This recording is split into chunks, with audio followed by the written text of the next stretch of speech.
Bismillahirrahmanirrahim. Assalamu alaikum. Your teacher Wajia here. Dear students, today we will be deliberating on question number 2 of chapter number 6, History of Pakistan.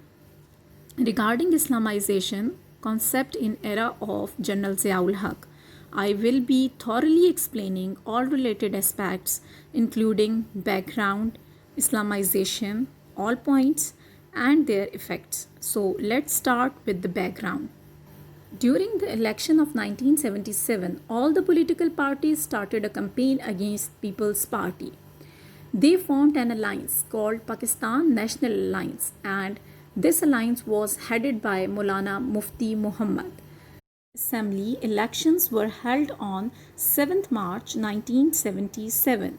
In this election, People's Party won with great majority and National Alliance boycotted the provincial elections and blamed it of rigging the polls in National Assembly elections and started a movement against Mr. Bhutto and his government, and this movement was called Nizam-e-Mustafa.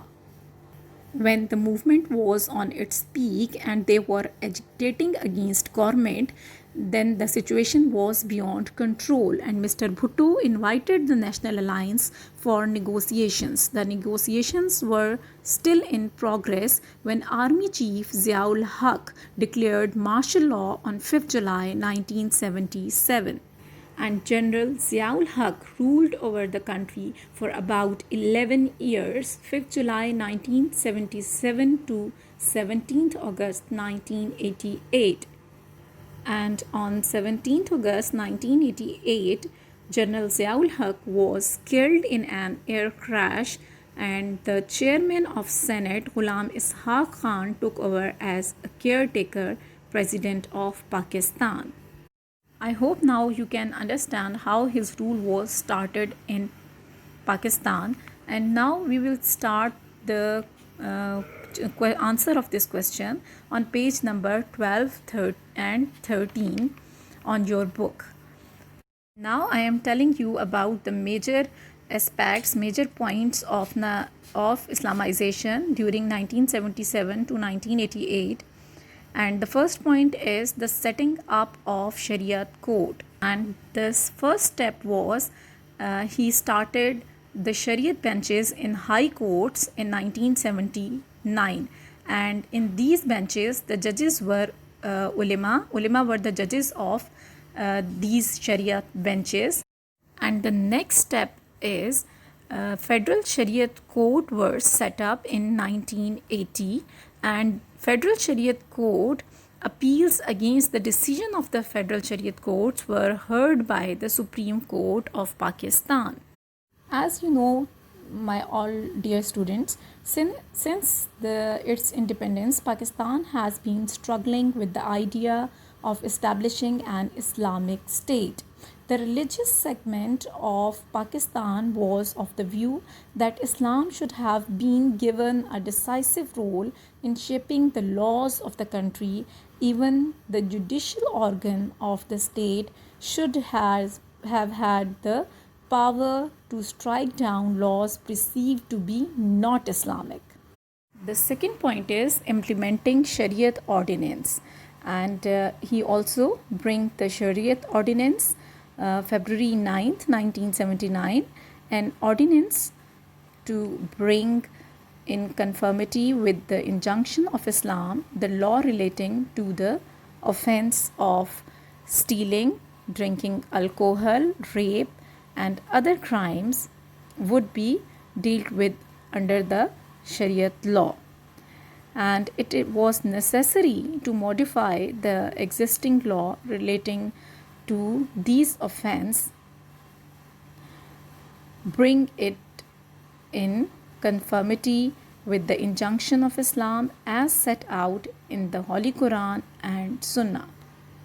Now move on the third point, Zakat and Ushr ordinance. According to this ordinance, 2.5% of Zakat is deducted from the bank accounts of all the Muslims on first Ramadan every year, and this Zakat money is distributed among the deserving people by the Zakat Council.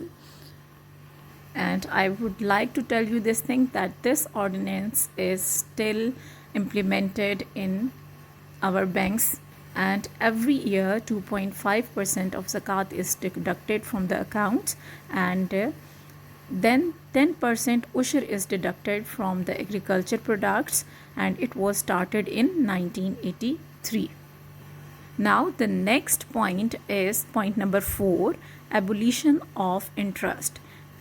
It means you all know about this thing, that interest is prohibited in Islam, and accounts were opened on the basis of profit and loss on 1st January 1981, and all the saving accounts were converted to PLS accounts, and PLS account means price linked saving accounts from 1st July 1984. And write down on your book, PLS stands for, it's the abbreviation of price linked saving accounts. And the 5th point is Islamiyat and Pakistan studies as compulsory subject. The study of Islamiyat and Pakistan studies were made compulsory up to BA in all the educational institution in the country, and this step was taken because Pakistan is based on a specific philosophy of life, and its basis is the religion of Islam. And this religion has been in practice for centuries, and this is the basis that caused the movement of Pakistan. And you all know about this thing, that this is very important for the students to know about the Islam and Pakistan, basis of Pakistan. And you know this thing, that Islam is the foundation of Pakistan. So that's why Islamiyat and Pakistan studies were made as a compulsory subject. And the next point is prayer arrangements. Arrangements were made in all the education institutions and the government offices for offering prayers. Prayers committee were formed to attract the people to prayers. And the 7th point is Ehtarami Ramzan Ordinance. Ehtarami Ramzan Ordinance was passed on 25th June 1981. In this ordinance, unless there is anything repugnant in this subject, public place includes any hotel, restaurant, canteen, and other places to which the public have access. Prohibition of eating in public places. No person who, according to the tenets of Islam, is under an obligation to fast shall eat, drink, or smoke in a public place during fasting hours in the month of Ramadan. And the person who observing the sanctity of the month of Ramadan could be punished with simple imprisonment for a term of 3 months, or with fine which may extend to 5,000 rupees, or with both. And also prohibition of serving eatable in the certain places like the restaurants or hotels offer or serve any eatable during fasting hours in the month of Ramadan to any person who, according to the tenets of Islam, is under an obligation to fast. And it shall be punishable with simple imprisonment for a term with many extent to 3 months, or with fine which may extend to 50,000 rupees, or with both. The next point number 8, is religious schools. In Zia regime, many religious schools were looked after by the government, and they were given the annual grants, and their degrees of madrasas were considered equal to masters. The 9th point is compulsory study of Arabic, and the study of Arabic language was made compulsory from grade 6 to grade 8. As a Muslim, we all know that our holy book Quran is also in Arabic, so it is very So we must know about this language and understand the Arabic language. Point number 10, the International Islamic University. The International Islamic University was started in 1981 for Islamic learning and law research.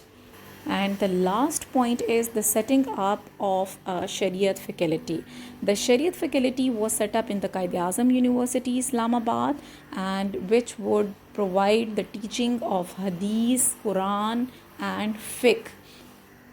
Now I will repeat all the points, 11 points. Number 1 is the setting up of Shariat code, implementing Shariat ordinance, Zakat and Ushr ordinance, abolition of interest, Islamiyat and Pakistan studies as a compulsory subject, prayer arrangements, Ehtarami Ramzan ordinance, religious schools, compulsory study of Arabic, the International Islamic University, the setting up of a Shariat faculty. I hope I have covered all important aspects of this topic. If you have any question, please don't hesitate to ask.